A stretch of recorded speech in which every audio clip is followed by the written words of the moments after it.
I get a phone call and hey, is this Kelly? This is so-and-so from Kinetic Content Casting. Are you still single? Like, I am. I feel like I'm the girl that's going to be the one that changes them or makes them not be a F-boy anymore or whatever. Yeah. With all of that said, I started to realize I'm like, nothing is changing. I felt just very disconnected from myself and I didn't know it at the time. Are you sad about this relationship because you're like so in love with him and you can't think about not being with him? Or is this pain the pain of rejection? Yeah. And I was like, wow. Until you are whole in self, you'll never be whole in a relationship. 100%. Out of curiosity, what was the selection process like? Were you chasing boys or just chasing love? Hey guys, welcome back to Build, where we teach you how to rise, lead, and last. I'm super excited. We have a one-of-a-kind guest. It's not often that we get TV personalities on the show, as well as thought leaders who have been there, done that, got the t-shirt, and want to teach you how to avoid the same kind of mistakes. Kelly Chase is also the host of Chase Life, and I want to invite you guys to check that out on a regular basis. But guys, help me welcome to the stage, Miss Kelly Chase. What's going on? Hello, thanks for having me. Oh, I'm super excited. Like, all right, so I'm actually... We could talk about the show. Yeah. But a reason I say that is because you're multifaceted. Yeah. You really are. And I think a lot of times, and I know this is something that I read up on a little bit, there's a lot of things that come with being on a TV show. During the show filming, after the show films and airs, and then life after that. Yeah. Right? Yeah. And I want to circle back through it and kind of interweave some stuff here. But one of the things I want to talk about, if that's all right with you, is the word wholeness. I was just recently on stage at a good friend of mine's event called FounderCon. And I was sharing with my girlfriend that I was on stage in the middle of the presentation, wasn't even thinking. I was in total flow, And out of nowhere, I say, I am whole. And the audience began to cheer and cry at the same time. And I was like, I wish that for you guys, right? Yeah. And I know you've been on a journey of finding deliberate wholeness. Yeah. So I'd love to hear just maybe a little bit about your journey, because obviously there's lots of ups and downs. Share as much or as little as you want. And then maybe some of the takeaways that you've discovered in this pursuit of wholeness. Yeah, thank you. Gosh. I mean, first of all, I felt just very disconnected from myself and I didn't know it at the time. My whole 20s, I felt like I was just living life. Like everything was fine. Yeah. I got the job, had a couple of boyfriends in between, I launched my health coaching business back in 2013. So started doing that as more of like a side hustle. But it was like I was between two worlds in a sense. Like I was very productive, felt, successful, quote unquote, throughout the week, Monday through Thursday, more or less. I'm waking up early in the morning. I taught spin classes for a duration of the time. Go. Yeah. Makes me want to just stand up and start pedaling. Yeah, right. But, I would get up early, work out, go to work all day, come home, maybe coach some clients, put some things together, put, new playlist together for my spin classes, that kind of thing. But I also was all right. Just side note, just for fun, I was joking around with Quest off air. Did you have any fat boys in the list? No. Okay. No, all right. not really. All right. I was showing my age a little early. It's okay. Go ahead. So I apologize. No, it's okay. But I was very productive. I was always kind of doing side hustles, that kind of thing. And then I would Friday through sometimes Sunday or even Thursday night through Sunday. Sometimes I just was, socializing, binge drinking, staying up too late, probably, I couldn't say I don't know if I was I wasn't an alcoholic per se, but I was definitely drinking a lot. Yeah. And it wasn't I had a really bad breakup in 2013, at the end of 2013. And I got to a point where I was we had talked about doing a bikini competition for me. I've always I feel like I'm a very fit person now, and I was a very fit person then, but because my ex-boyfriend at the time encouraged me, or my boyfriend at the time had encouraged me to do those things when we broke up, I think just something kind of like went off in my head to be like, oh, well, maybe if you get like even more like fit or shredded, like he'll want you back. I don't think that was like a conscious thought. I just think that that's like what was driving it, right? Yeah. So I started, I guess like Googling. I went to Google. I didn't hire a coach. I didn't hire a coach. And my coach was Google. Coach Google. Coach Google. Bikini competitor workouts, bikini competitor diets. And I started to do that, and it's like supersetting and sprinting on treadmills and all of the crazy stuff. And also eating, chicken breast, flaxseed, egg whites, asparagus, sweet potato. That's like actually kind of like my diet. Like, it is. Mine notice as well. all the goodies we have are mostly healthy for us. No, I appreciate that wholeheartedly. But I actually started because I was like, I guess cutting calories in a sense. Again, I didn't need to, but I lost weight. I got down to 99 pounds, which I'm only about 110 right now, but 99 pounds is tiny. 5 pounds up or down is a lot for a short girl. Everyone was very concerned about me. They're like, is she like, and I always brush my teeth. So after lunch, I would go brush my teeth. I was working. People are like, is she bulimic? Just throw it up in there. But I got very tiny, went to the doctor, got some blood work done, all the things. And I passed out getting the blood work done. I now have a very impaired vagus nerve because of it from that situation. But I continued after that they didn't really find anything. They're just like, I don't know, like, I really don't know what's going on with you. Anyways, I continued to like eat the same, work out the same. I started to gain weight after that. Long story short, I gained nearly 40 pounds. Wow. Yeah, I was thick. So I say that because everyone, like, people would be like, you're not, and I really don't love the word fat. I hate it. But people are like, you're not fat because you work out so much. Like, you are thick. Like, you're you're bulky. Yeah. And I'm like, well, I don't want to be bulky. Like, that is not an attractive term for a female. So anyways, I found that I was basically self-abandoning. I mean, I really was. I was abandoning myself that whole time. I found some like Beachbody coach that's how I started my like weight loss journey. She was like, 20, 30-minute workouts instead of 2 hours in the gym. And you got to start eating more food. And so I started doing like Beachbody programs. And sure enough, I started to lose the weight. I was definitely, and I wasn't teaching spin anymore. I was literally only focused on the Beachbody program. So that was very much like a lifesaver for me. But then it was like, still wasn't happy. No. Right? I was losing myself constantly in guys. Like, after that ex-boyfriend and I broke up, so like for 5 years, from 2013 to 2018, I really was just, or 2017 more or less, I just kept, chasing the boys. And almost like... Were you chasing boys or just chasing love? Like the perception of love.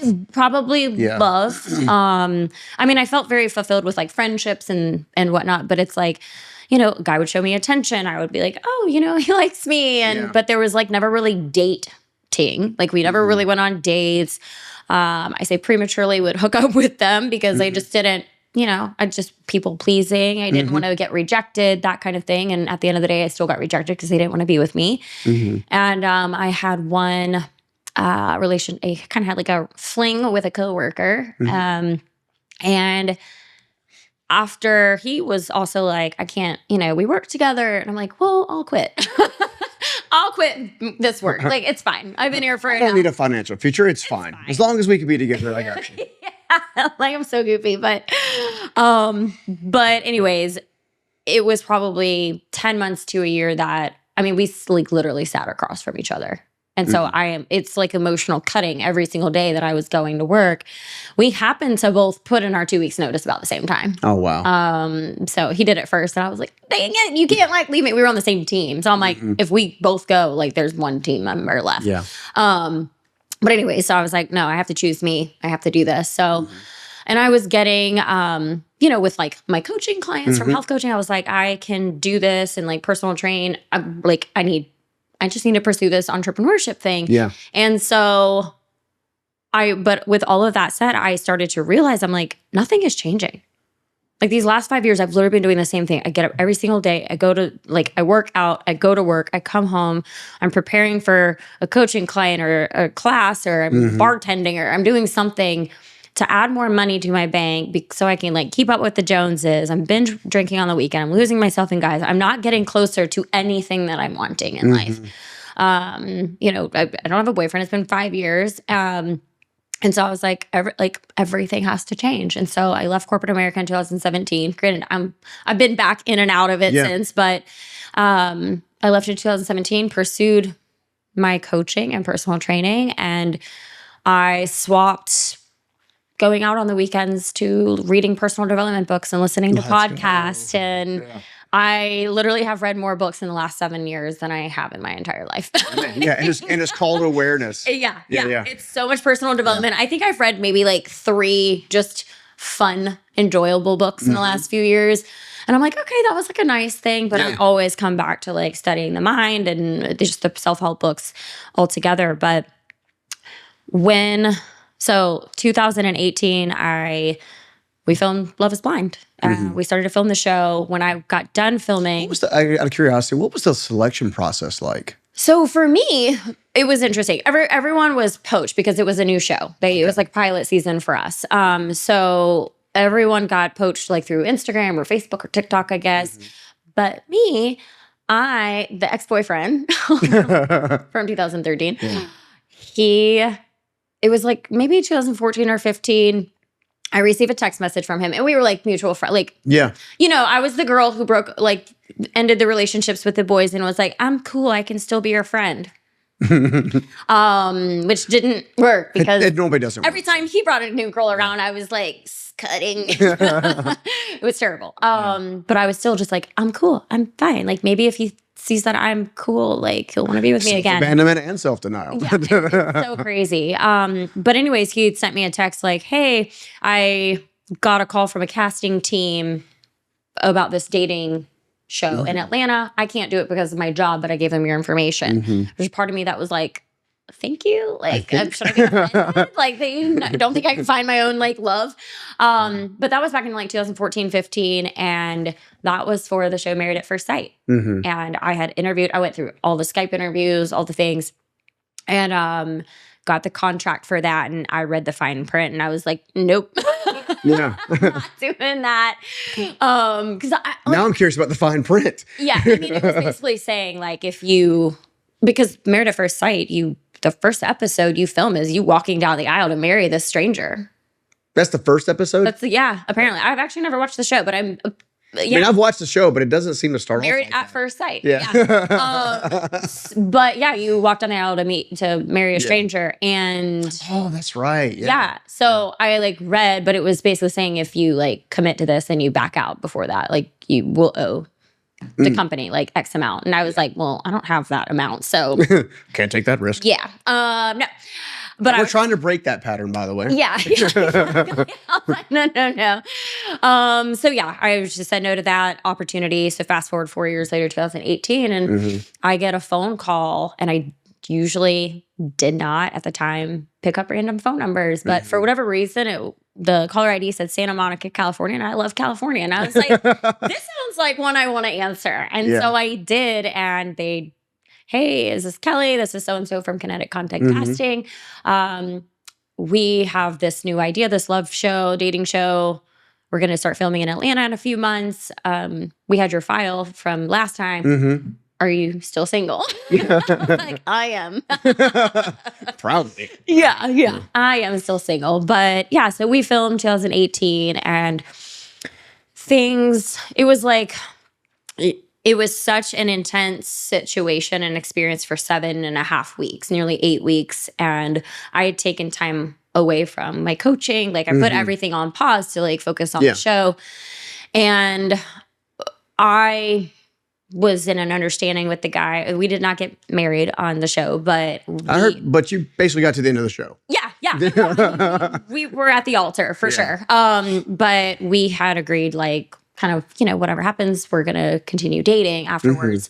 I mean, we both were saying no at the altar. But yeah, we thought about dating at the end, and the last day of filming after the weddings, he broke it off basically. It was like, I have to get back to normal life. And which in hindsight, I'm like, okay, he was just like very self-aware and knew that he needed to like disconnect from the show and everything. And like, if we're meant to be, it'll happen. Right. Yeah. But for me, I'm like, I was able to compartmentalize all the show stuff and my feelings for you. Whereas I guess he did not. And therefore we ended things, but I felt very rejected again. So there's my like graspy, needy, like, why don't you love me? kind of stuff. And I wasn't in love with him. I was loving the man that I was getting to know. But I felt, just really heartbroken after that. And so I was just like, you know what? I'm just going to go all in my business. I'm going to hire a coach. And I did. And she was a business and mindset coach. Her name is Erin Porter. I will forever shout out her name because she's incredible. But she did everything for my mindset. I had never done mindset work before. I mean, I'd read the personal development books, but like to actually like go deep and do the shadow work and the inner child healing and all of that, I was like, holy shit, like we're actually like from that experience ever since then. I mean, granted, yes, I've learned so much and everything, but I'm like, this is what I want to help other women with. Like I want them to have the transformation I had. But she asked me, she was like, are you sad about this relationship because you're like so in love with him and you can't think about not being with him? Or is this pain the pain of rejection? Yeah. And I was like, wow. Yeah. I was like, the pain of rejection. Yeah. 100%. So if you'd proceeded, you would have ended up settling. Yeah, absolutely. And again, I mean, I didn't even really truly know who I was. I mean, I was a year into my personal development journey, and healing is not linear. Like it's, and again, I had only gone to one therapist appointment, and that was like early in my 20s. And to continue with the mindset coaching with Erin, I mean, we again started to dig into like people pleasing and just traumas and everything. And a really big portion of what I believe is to why I got so involved in like the hustle culture during my 20s was because I was involved in a very domestic sexual abuse, very emotionally abusive, but turned physically abusive in college. And so I went to one therapy session after that situation happened. And it could have been the way I perceived this therapist, but she, after explaining everything that happened, she looked at me and she was like, and you kept going back to him? So you felt judged? Yeah. And I'm like, okay, that's what my parents are asking me. That's what my friends are asking me. Like, I don't need another one of you. I mean, and the reality is most of us, this is, by the way, not an uncommon human characteristic. Right. All of us at some time or another have gone back to things that we know are not good for us. Right. Because we're trying to fill a need that we can't even articulate. Right. That's so true. We're trying to find that place. We're trying to find that. In fact, you had me thinking a lot about even my own journey. 9 years old, I have to step into essentially adulthood to help my grandmother, which up until all the way until basically the end of 2024, right? We're talking 48 and a half years, right? From birth to whatever. Yeah. Well, I guess it'd be 41 years technically because I was 9, right? But that perpetuated me constantly jumping in and trying to rescue people and help. Right. And I would self-abandon. I would overfunction. I would be like, why am I getting rejected? I just did all this extra stuff. Like I've done this and that and that. How can you not see that? How can you not see that there's love there? Right. All this kind of stuff. And it wasn't until I was telling you off air that I began working with a good friend of mine, Henry Amar, and his wife, Taryn. Mainly, I worked a lot with Henry. Taryn's awesome. And she works a lot with the feminine energies more than anything else. But what was really interesting was he's like, bro, you don't know all the little pieces of you inside that are craving attention, craving safety, craving this. Right. And I can now say, like I was sharing with you earlier, I was like, I stood up on stage and said, I'm whole. Right.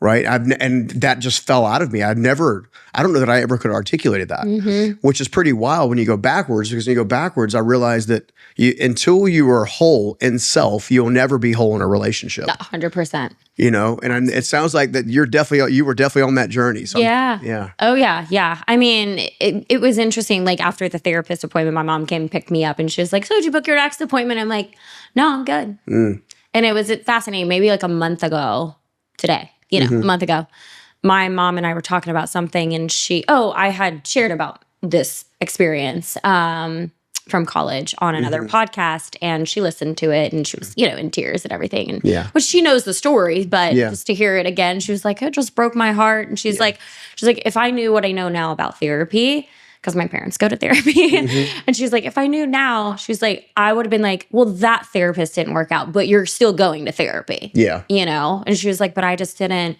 You said you were fine. Yeah. And I just took it.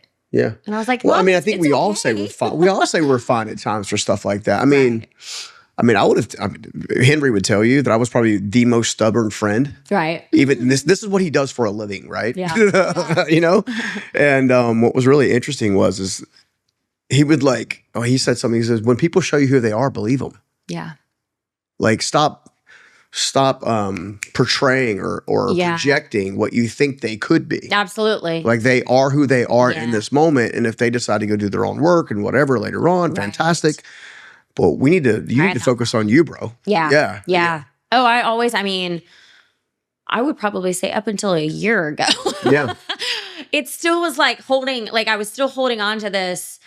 Like, although I had the awareness and I've done a lot of work on myself, I still I'd be romantically interested in someone and I see their potential so much. And that's it. It's like we fall in love for the potential and not the reality of what the person is. And Elizabeth Gilbert in Eat, Love, Pray actually has a whole thing about this. And I'm like, I read it. I guess I watched the movie years ago. Well, her real life partner just passed away not long ago, and she did this, and she would say she did the same thing. She did a podcast with Rich Roll it's 3 hours long. It's epic podcast. Oh, I bet. Oh, it was awesome. Yeah, but I believe that was a part of why I kept I would fall for these guys because I was probably the fixer in me, and yes, it was the people pleasing and fear of rejection and everything combined. But at the end of the day, I feel I'm the girl that's going to be the one that changes them or makes them not be a F-boy anymore or whatever. Yeah. And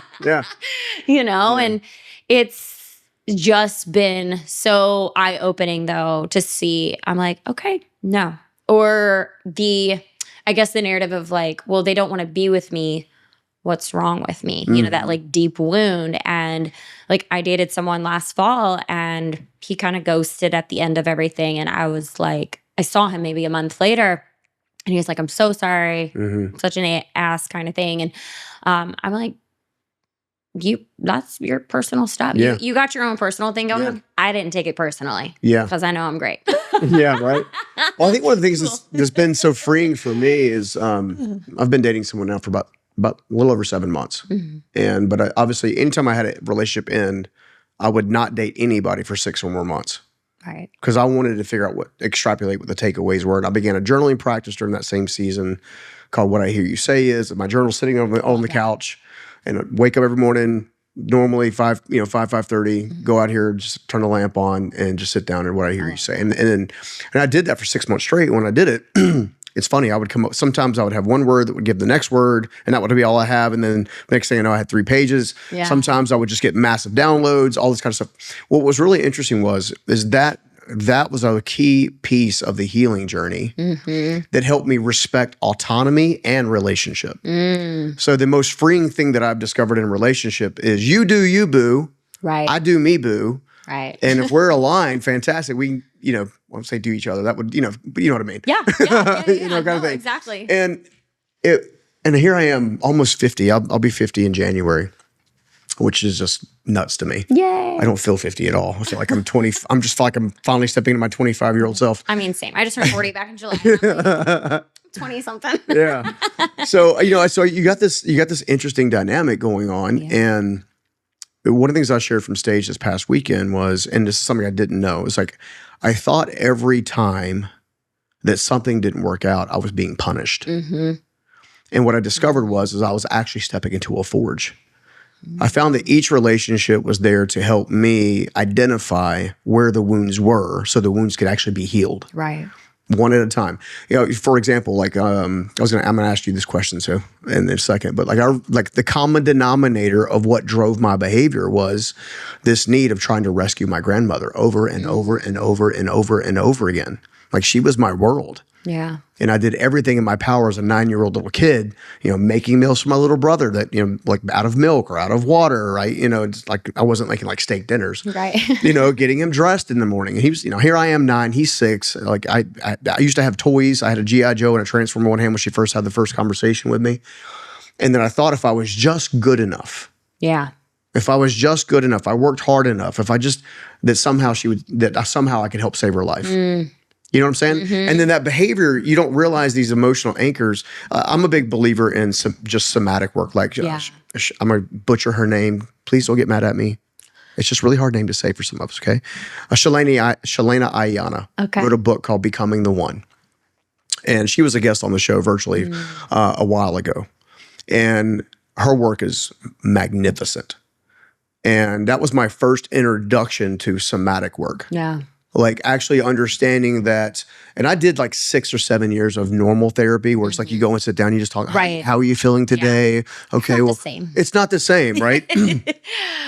And then I had an energetic coach I met later on named Paul. He was amazing. He actually would do somatic work. And then I had Henry that literally specializes in family systems. That's amazing. Right. So these, I've been telling people all over the place. It's like, they say, well, I've been going to therapy for 6 or 7 years. I just feel like I said, just because you're not working on the right thing. Right. You got to find the root. And then when you get to the roots with the somatic work, and I know you're a big believer in somatic work. Yeah. So I'm curious to know, have you been able to find what you believe to be the root cause of some of the behavior-based needs that weren't serving you? I don't. Yes and no. I say that because I want to make the assumption that yes, what I'm thinking is the root cause is definitely it, but I'm not totally sure. The fact that you have enough self-awareness to qualify that's actually really good. Yeah. Yeah. I have. I'll probably cry. It's okay. I do it too all the time. Yeah, it's great. I love crying. So I want to say like the kind of what you were just saying, your story too. It's like when I'm seen, I have a sister. She's a year older than me, and she has had a lot of challenges and for a very long time. And I was not necessarily prioritized because of said challenges. So, there was a time, like even with the coworker situation, right? Like I would maybe go to call my mom to like tell her about it or that I was having a rough day. And obviously she didn't know anything about it, but or it could have been about anything, that I was just having a rough time. And the conversation would immediately start with, I talked to your sister today and blah, blah, blah. And it was just, my mom was so stressed out about this. My parents both were so stressed out about things. And I was like, my problem is so minuscule compared to that. Yeah. Like, I'm not going to put this on her. It's fine. So I would just like suppress and really not talk to anybody about it. Maybe my friends, but like I needed that parent support, right? And as we all do, by the way. And there was a time like later on, my mom and I went on a mother-daughter date, and I was like, I need to share something with you. And I just like unleashed like everything. And she, we both started crying, and she was like, I'm so sorry that I wasn't there for you. Yeah. But, I still have, my sister has been the topic of our conversation. And it's almost like, it's interesting because it's almost like there's like this trauma bond throughout my family where it's like, I know we have so much other things to talk about, but for a while it seemed like I would call sometimes and I'm like, well, we're not talking about it. So it almost felt like we didn't have anything to talk about. It was so strange. But I mean, over the last handful of years, I've been in a different, like I'll go home, I go home more now than I did in my 20s. I think I was definitely prioritizing other things in my 20s, obviously, like I said, that I just wasn't seeing. As we all do in our 20s. Yeah, I mean, my parents live an hour away. Like, Yeah. it's not hard to see them. Yeah. But I just wasn't putting in the effort in my 20s or early 30s, but I have been. And like, my parents know, like, when I come, like, we're having like conversation time. Like, Yeah. TV's off, phone's down. We're going to talk. And it's like, I love that. my dad, he turned 70 in December of last year. And I was like, Dad, we're going to like play questions, you know? Years ago, I bought us the book, Questions to Ask Your Father. And we're still not done with the book. Oh, like, wow. All right. But it was funny when he first started, he was just like writing his answers. And I was like, no, Dad, like, we're going to talk about your Maybe you should do an ongoing podcast with him. Yeah, that would be so fun. But it was such a great, it's so great, like, to do those things. But now, like, for his 70th, I started asking questions and I was recording it and everything. And it was just so wholesome and emotional and so connecting. And I feel so much more connected with my parents now than ever before. But it has been a very big challenge. So I feel like, and I had a coaching call, this was like about a year and a half ago. And my coach asked me, she was like, did you like feel like you were, like you and your sister were competing a lot? And I was like, no. But I said, I go, no, I don't ever felt like we were competing, you know, for our parents' love or, you know, until I guess the last 20 years. But when I was younger, not so much. I said, but I think we're this like, I'm not worthy unless I'm seen kind of thing, or like I have to do something, like achieve something in order to be like applauded, right? I feel you. And so it's like, oh, I was, you know, I made honor roll. I was on the homecoming court. I did prom queen. I, you know, was on the basketball team. I did something in track. Like there was something always, or I did like a performance at school. Not that my parents didn't just, I'm sure that they were like, oh, you did great at school today, you know, just a general Tuesday. But I think that where even like after Love is Blind aired, this big like comparisonitis, which I want to call it, comparison came over. That should be your book. Too. That should be your book title. Comparisonitis. I'm serious. Yeah. I'm dead serious. That would sell like crazy. Yeah, it would. Because comparison is a big deal. It's terrible. You know what I was sharing with you, just I don't mean to cut you off. No, it's okay. This is I think this is ties into what you're sharing. When I did that event and I stood up and I said, I'm whole. The amount of people that started crying at one time tells me there's a massive need to feel whole again. You know, while you were talking, since we chatted, I wrote down disconnected, self-medicated, performance. By the way, all of these I've shared in. But the body keeps score. Yes. Like nervous system wise. Yeah. People pleasing, self-denial, rejection, projection, broken hearts. Right. So I believe that broken hearts are actually the best tool on the planet because they open you up for possibilities. I agree. I agree. And I think the reason I'm sharing this is because this podcast, I think it's going to do really, really well. And I think it's because a lot of people want to feel whole, but they have no idea where to start. Right. They don't know how to find themselves and how to look themselves in the mirror. I was telling my friends that I have this mantra: I'm healthy, I'm wealthy, I'm wise, I'm a steward of the Most High, and I love you, Stephen. And I love you, Stephen was always the hardest one to say, especially in the first month or so I was doing, because I was doing it in the mirror. I was getting wrecked just telling myself I love myself, right? You know what I'm saying? Yeah. And I think a lot of us, you know, we have to realize that our parents can only parent based on what they know. Yeah. And if you have a multi-child parental responsibility, we as humans tend to go to the problem first. Right. You know, which I'm so glad you mentioned, like you kind of like felt unseen. Yeah. Like, and because it's a legitimate feeling. And I want parents to understand the importance of doing their best. My oldest son came to me not like 3 years ago and said, if you could just be more present when you're present. And it like broke me. Changed my life. Like I'm more intentional now than I've ever been. You know? You and I were chit-chatting a little bit through DMs before the event, but like I would respond, but then in a couple of hours might go, because I was present. You know, and I just find that as being like a big tool. So in this wholeness journey, in this understanding self, in this figuring out, okay, where this root system is probably somewhere around here. What has been the healing journey? What does that look like? Again, I want to try to give people as much, and I know you can work with them and they can find you off the show. No, Like but but I want to help them, like, if they were step one, like where do they start? Because this, again, I didn't get blindsided. Blindsided is probably not the right word. I had to get really hit hard by life to really understand this had to change. Yeah. I think the first thing that really moved the needle for me was implementing like a morning routine. And I read the book, The Miracle Morning by Hal Elrod. Yeah. And he's awesome. I mean, that was 2018. It's 2005. So for 7 years, I have done The Miracle Morning. That's awesome. And it really, like, he calls it his lifesavers. And it really is. Yeah. And it's, you can probably get a used book for $5 on Amazon. Like, it's a cheap investment. People are still buying the book like crazy. Yeah. I'm like, it's a low investment that will... high return. Yeah. Exactly. That will change your life. So I would say that. I mean, I listen to various like YouTube videos, whether it's Neville Goddard, Florence Scovel Shinn, Wayne Dwyer, Bob Proctor. I go down the rabbit hole and pick different ones to listen to. And, again, it's free 99. Like, you just choose something that, I don't know, the thumbnail speaks to your soul that day, and I'll just listen. Yeah. But that's kind of like my focus is the Savers routine, and it has changed me. Yeah.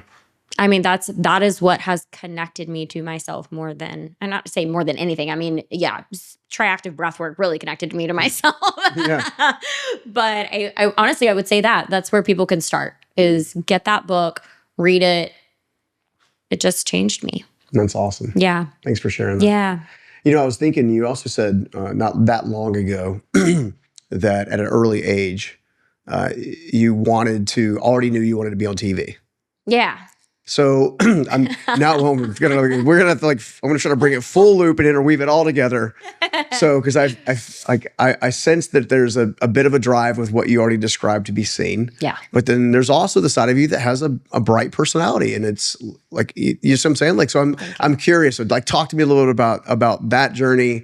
And then I want to learn a little bit more about Love is Blind. And yeah, absolutely. So when you're 5 years old, people always ask you, what do you want to be when you grow up? And everyone's like, astronaut, whatever. I literally always said actress, teacher, and a baby doctor. I didn't know all at the same time. Pediatrician. Can I be an actress that plays a baby doctor? Right. Yeah, exactly. But I didn't know the term pediatrician at the time. Right. I loved babies. Like, anytime my parents' friends like had a newborn, I was like, can I hold it? Like, my grandson was here yesterday. He's 6 months old. Oh my God, I would have snuggled him. Oh, he's snuggle worthy. He's got these big blue eyes. Oh my gosh. I'll show you a picture after the show.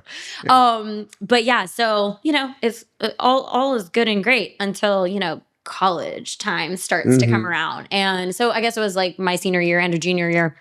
My parents were like, okay, like, we got to start thinking what you want to do, like setting up your, your major for college and everything. And my mom was a kindergarten teacher for nearly 15 years. And she had left prior to me going into college and went into like sales for a little while. But, and she became a health coach too. But she discouraged it simply because she was like, you don't want to be a teacher, Cal. Like, not in the way that schools are to this day. She's like, it's so political. It's not fun. And like, the reason I became a teacher years ago was because I wanted to help the children and I loved being around children and all of that. She's like, but now, like, it's constant testing. It's not fun and you get paid crap. So like, I would advise against that.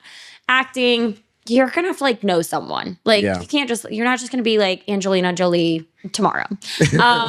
What, I have to work for it? Come on, man. Julia Roberts tomorrow. And then as far as the baby doctor, pediatrician, I just remember my dad being like, you want to go to like another 10 years of school?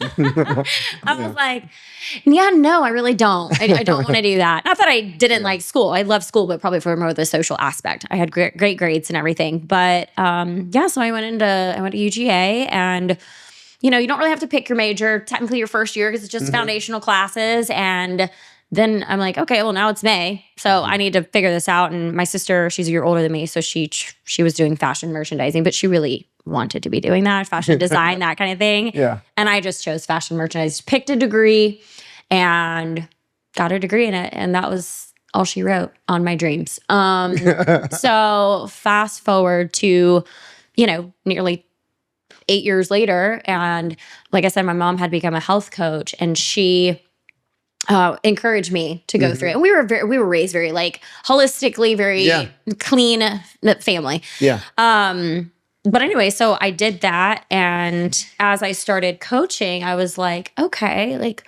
I'm helping people. So here's kind of like the doctor part. Yeah.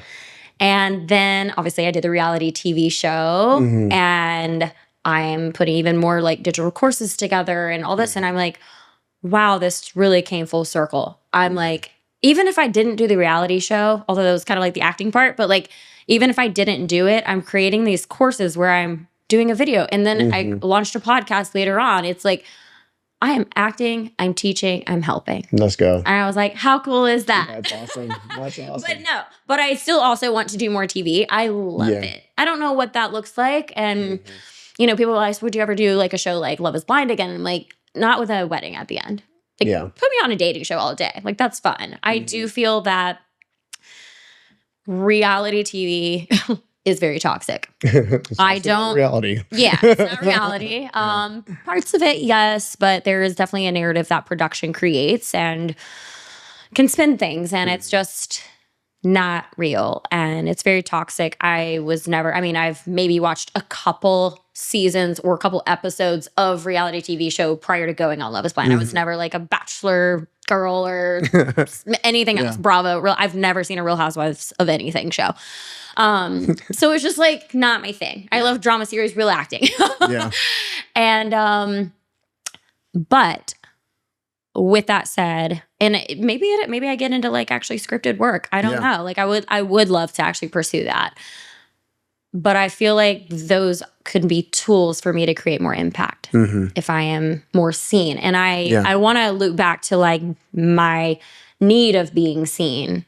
It's not coming from that space when I say it, like to be seen now. Now it's more like it's impact driven. There's value behind it. It's intentional. Like I want to put myself in spaces and opportunities where I am seen because I feel like I have a voice that needs to be heard. Not because, hey, look at me, give me the attention because I feel unloved and unworthy. I feel very whole now. That's awesome. Yeah. Yeah, I know. I see very bright, beautiful things for you ahead. Thank you. I'm going to share probably a few things off air, but I think one of the things that I think is important that the audience knows is you have a new program called AWAKEN. So I want to know more about that, specifically who it's for. I love connecting our audience to great resources and people that I believe that have a heart of service. Right. And I can see that you've gotten there. Thank you. Right. And I also, just as a side note, because there's a lot of similarities in a different capacity in both of our lives as far as like pursuits and what motivated us and stuff like that. So it's no coincidence we're hanging out and sitting down together today, if that makes any sense. Perfect timing. So one of the things I discovered about the early desire to be seen, it made me care a lot about my image. And that care about my image was simply was people have to see me the right way to love me. Right? What I've discovered is and I would go and keep in mind, I've been speaking now for a little while in the public eye in different ways, a totally different way than what you've done, of course. But what I've discovered is I used to go speak and I would have, I don't know, 20 or 30 people come up after the fact that really impacted me, that's always a huge blessing, right? Right. When I stepped into authenticity and I gave up the image piece, I went from desiring to be seen to desiring for others to be seen. And it was a massive perspective shift because when I stepped into authenticity, here are my scars. Here's my smile. Here's my bald head. Here's my shortness. Like, here's my broken heart. This is what I've done wrong. This is what I've gotten right. This is what I've learned. All this kind of stuff. This last event, 2.5 hours, I was talking to people after the event. Wow. tears in eyes, all kinds of stuff. And they would say, well, it really touched me. And my favorite question is like, well, what specifically was what was the moment? Yeah. And what is dumbfounding is the moment is always different for everybody. Yeah. Oh, yeah. You know, and that's a spiritual frequency of sorts that is really hard to tap into. And I know that's one of the elements that you're trying to do with Awaken, with everyone you're serving, and helping them, kind of avoid these things of feeling disconnected, this desire to people please, this desire to self-abandon. Like, I'm a big believer we go through those experiences so we can create the solution so others don't have to go through necessarily the same journey to get there. Yes. Like you're already I think it was about a 10-year age difference between you and I, and you're already further ahead than I was at 40. Thank you. Thanks for You know what I'm saying? Yeah. And it's a beautiful thing to see. Yeah. So anyway. That's interesting. You said that there's a girl that I'm friends with on social media, in real life, but social media. I'm We're like, social friends. we see each other more on social media than we do in real life. Yeah. But she's, I think, 25. And yes, she comes from an entrepreneurial parent. So potentially that could be a reason. But the things that she posts about are things that resonate with me. And 25-year-old me wouldn't have resonated with what she's posting about. Yeah. You know what I mean?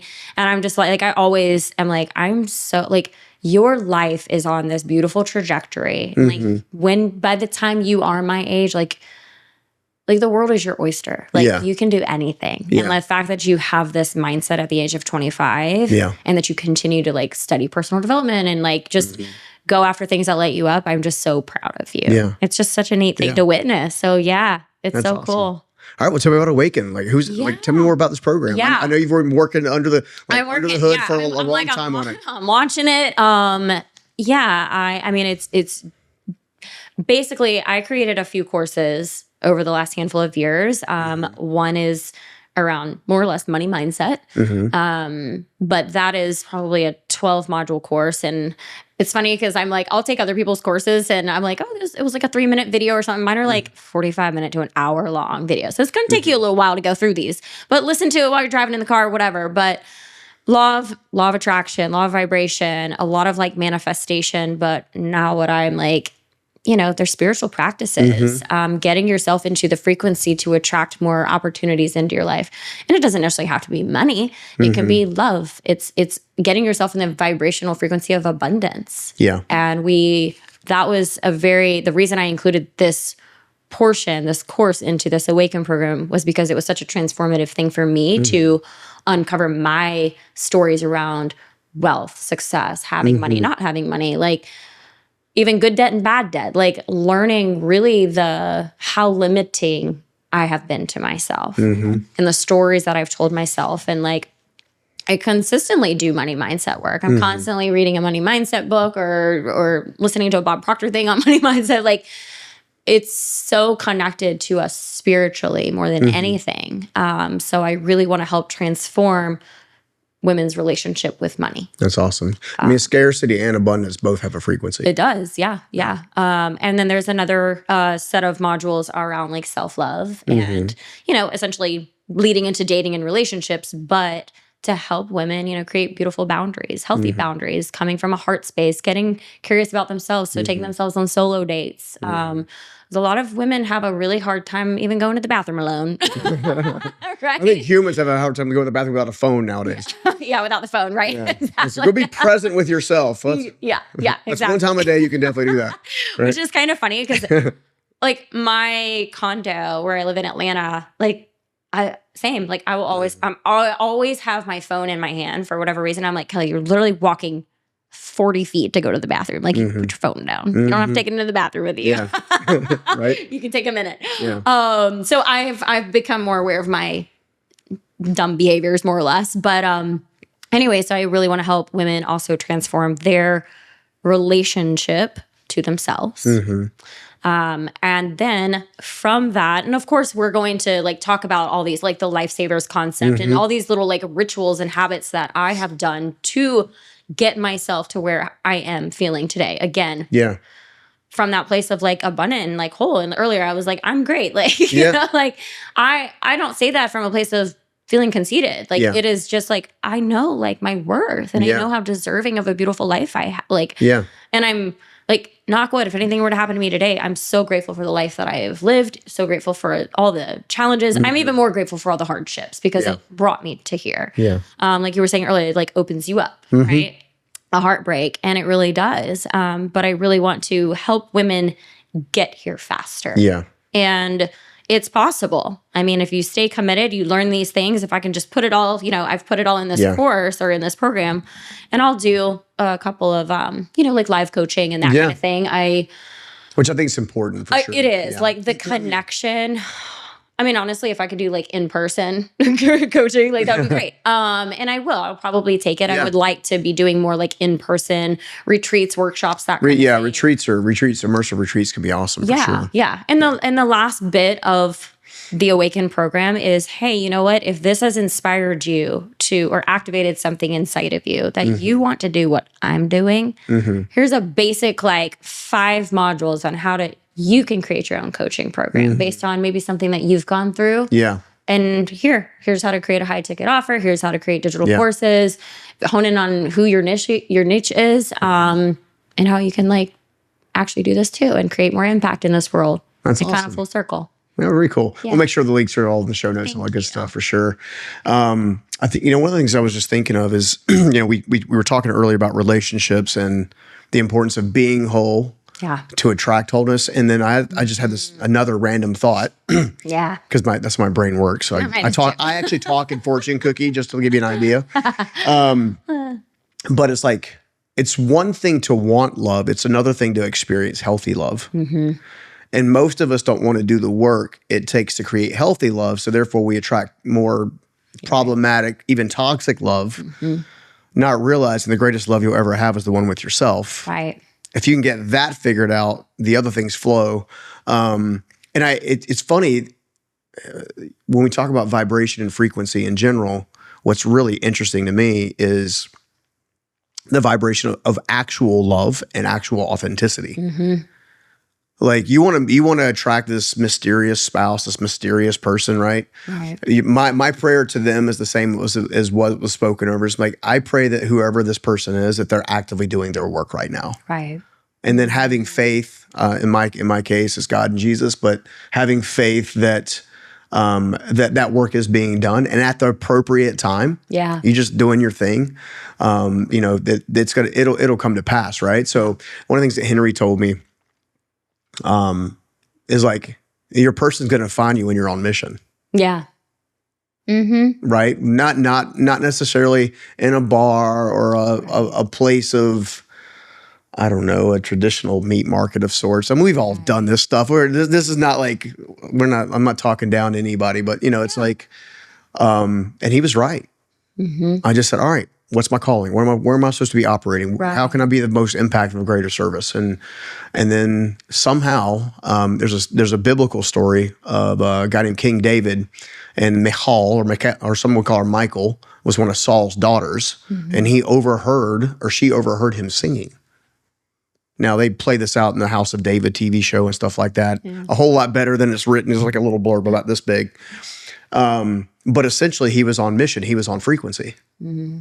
Right? He wasn't trying. I've discovered that the things that we chase are the very things that elude us.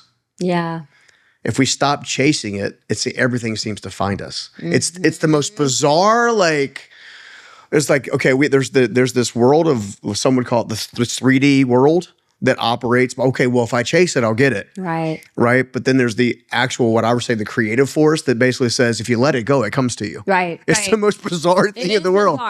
But it works. And it's real. So, yeah. It does work. It's fascinating. People question my title of my brand, Chase Life, right? And because they're like, does that like mean you're constantly chasing things? And I'm like, one could perceive it that way, that if you're constantly chasing, are you ever content and happy? And that's not, the definition behind my brand. It is continue to chase the light and continue to chase the things that light you up and make you happy. And with that, you will be a light to others. If anything, I've heard you say it's not chasing it, it's receiving it. Yeah. Right. It's a bit of a play on words. And I understand the wording because most of us feel like we're still chasing stuff. Yeah. Right. Yeah. I mean, there's parts of me that are. I mean, I'm like, yeah. you know, we're still human, right? It's like, so I know that there are sometimes when I am. And like, even this past weekend, I felt so much like resistance. I was just feeling a lot of heaviness. And I spent Saturday totally like disconnecting. I went and did spontaneous things with kind of like a newer group of friends. And I was That's like, awesome. I don't know. Like I've done some things with them. Like I know them, Yeah. but I don't hang out with them all the time. Yeah. And we did some volunteer event, which was on my calendar. But like after that, I was like, I need to clean my bathroom. I need to like pack for this. Like I need to like get stuff done, work on my business a little bit. And I was like, I feel so heavy and just stuck right now. And so I just went to this day festival, went to this like cafe that turned into a nightclub on Saturday night. I was still home by noon. I was still home by midnight. I was still home noon the next day. No, I was home by midnight. And but I was just like, oh my gosh. And what did I do? I woke up yesterday morning. I did my miracle morning. And in my miracle morning, I was like, oh my God. And I just started like channeling like all this. Like, I had so many downloads and I got back to my ebook and I like deleted half the stuff that I thought I wanted to put in there. And I just started like going to town, just like brain dumping all the stuff. And I was like, thank you. That's what I needed. Yeah, that's awesome. Yeah. Sometimes we just have to step away, like you said, and just because I think I was just like trying to like add a lot of control and like force on things. Oh, control and force. Oh, they're the worst. Expectations. Yes. And I'm like, Kelly, remember, unknown. Like, you don't know what the unknown is. We had this super quick side story. We had this beautiful experience where this a homeless man and his wife came off the street during the event. At this particular event, they were doing baptisms at the end of the event. It's something they've always done. I chose to get rebaptized while I was there, not because my relationship with God needed to be checked, because I wanted to consecrate the last year of transformation, right? And here I am getting out of this water, and I've actually shared this. I reshared it with the people that shared it with me on Instagram, so it's worth checking out because it's beautiful. I was actually showing it to Quest. And what I discovered was, right, that whole experience came after a year of release of, and this young man, I say young man and his wife, she was pregnant, like all these, like there's a beautiful experience for them. At the end of it, he's running around high-fiving like 10-year-olds. Like he's just having the most joy he's ever had in his life. Yeah. You know, you'll see this where I give him this massive hug. Right at the very beginning, and after that one hug, he wants to hug me all the time, right? Which is fantastic. I didn't know it at the time, but he whispered in my ear at the first hug. He goes, "I've never been hugged like this before." Aww. Right. So essentially, what he said is he had never had the hug of a father. Right. Right. And here he was. It's like a lot of times we think that the issues that we've had with our own parental things are somehow how the divine operates, not realizing that humans have issues. The divine really doesn't, kind of thing. But at the end of it, we're 2 or 3 days in removed, and there was some help offered to them. And, a couple of the folks were like, okay, well, are they going to follow up on their end of the bargain? I said, we have no control over that, and it doesn't matter. Right. We did the task when it was required, meaning we showed immense love. We gave help with boundaries. Right. And I trust that after something like that experience, it was the most, I've seen people get baptized, even people that have been homeless get baptized and all kinds of stuff, powerful. Yeah. This was special. It was just special, right? So, and I was just trying to encourage the folks that are the leadership. It's like, we don't have control. Yeah.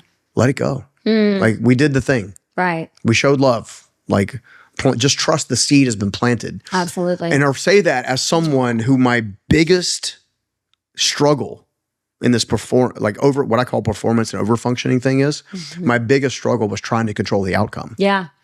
Well, if I just do this way and do that. Now, granted, in many cases, you could say it helped me build some big businesses, right? But knowing what I know now, I would have potentially built those differently and probably had more quote unquote success. With less force. Yeah. I agree with that. Yeah. I definitely agree with that. Thanks for sharing. Yeah. Thanks for listening for a couple minutes. I was going to rewind back to what you were saying about just like relationships and frequency and all of that too. someone was asking me, this guy was having a very respectful conversation with me in the DMs, and he asked me something about like dating, you know, like, and I responded something along the lines of like, I'm not where I want to be to meet the type of person that I'm trying to call in. And he was like, That's okay, really help wise. me. He was like, help me understand that. Do you mean that you're saying like, you feel like you have to be in a, like, you have to be somewhere to feel worthy of that love? And I was like, no. Like, I'm not where I want to, I'm not on the necessarily like vibrational frequency where I want my person, like where my person is or where I will find that person. Like, I'm not there yet. Yeah. And therefore, and I'm okay with that. Like, yeah, sure. I've met like it was funny because I did meet someone at a bar last year, and I'm like, I felt like him and we were definitely on the same frequency. You were what I call current mirrors. Yeah. It was a very, this person has played a very significant role in my life in the last year, but we met, I was with two of my guy friends, we met, and he like shook my hand. He was like, "You're beautiful." Like, and he wouldn't let my hand go. And it was really funny. And then he was like, I need to talk to this girl.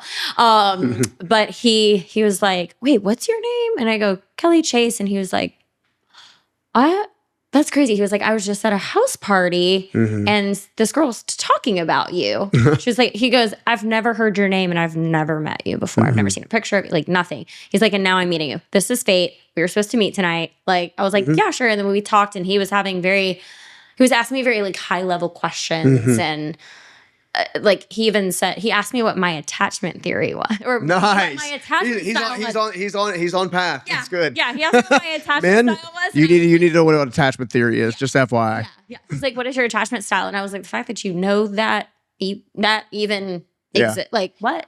I was like, this man's gone to at least a therapy session. This is great. A specialized therapy session. Yeah. It was very fascinating. Granted, obviously we didn't work out, but I think he wanted to be in a different place too. And he just wasn't, based on a previous relationship he was still healing from and everything. But it was profound. So yeah, we did meet at a bar, but yeah. Well, by the way, I'm not saying that you can't meet people. No. It could be anywhere, but it was interesting because I felt like I probably wouldn't have gone that night, but I was like, I just need to change the scenery, because I was also at a different house party. And I was like, I just need to change the scenery. So I just went out with my guy friends. And I'm like, I don't really want to be here. I would rather be doing something else. And I felt like it was probably very similar to him, the level of conversation that we were having. And then we literally talked for like an hour at the bar, and it was funny. But anyways, I feel like that is correct. Like you have to, in divine timing, it will happen. Like the expectation. It happened a lot sooner than I thought was going to happen for me. I'm in a very healthy, happy place, which is awesome. Just got back from a long trip, 9 days straight, no issues, no chaos, no nothing, just a lot of laughter, fun, hanging out, adventure. Being a special trip. But it had me thinking, I have been with people in my past that I would have defined even now as soulmates. And what I think people get wrong about soulmates is that a soulmate is supposed to be part of your life forever. Yeah, I don't believe that either. Yeah. It's at least for my, I'd love to hear your thoughts. I do have to wrap it up. Yeah. But talk forever. But one of the things that I've discovered is like, without the people that came before, I wouldn't have been awakened to the areas that I needed to work on to get me into a place where, for lack of a better word, I could call in or be ready for said person that really complements my life.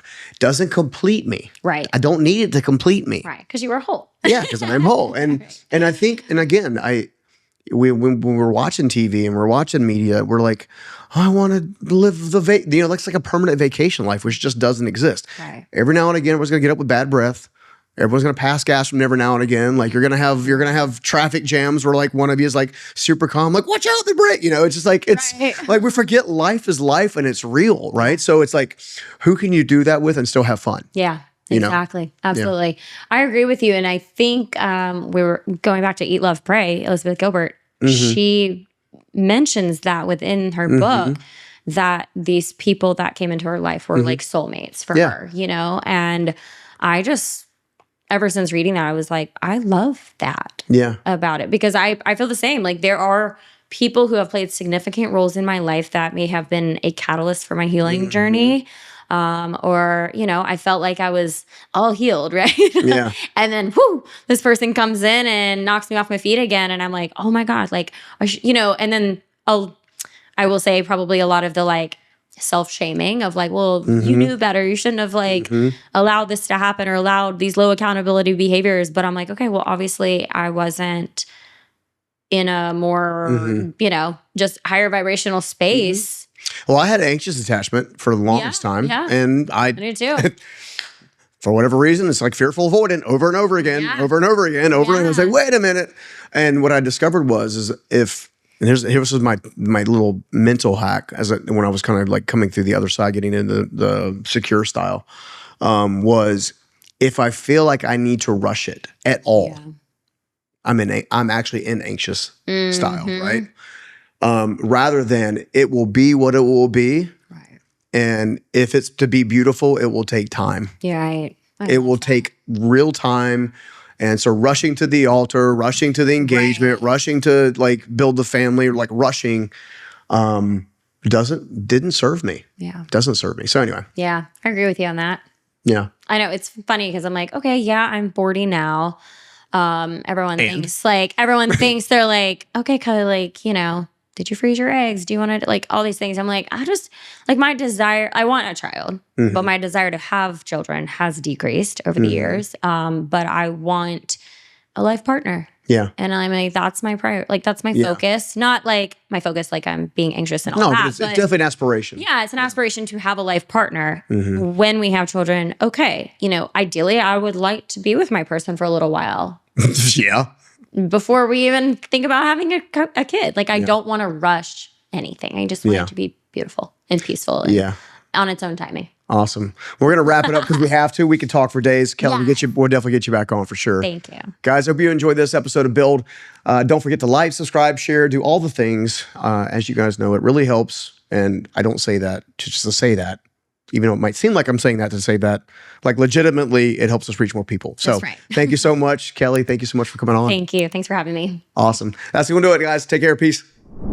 Hey, guys, I hope you enjoyed that amazing conversation. And if you want more just like that to help you level up your life and your business, you're not going to miss this next one. Check it out. Either you try to control it and do it, or you say to God, you do it. And all of a sudden, you're available for the level of miracles. People say, once I have $5 million, I'll be abundant, I'll be generous. It's like, you could be generous today. When you show up and you fully serve and you are a channel for something bigger than yourself,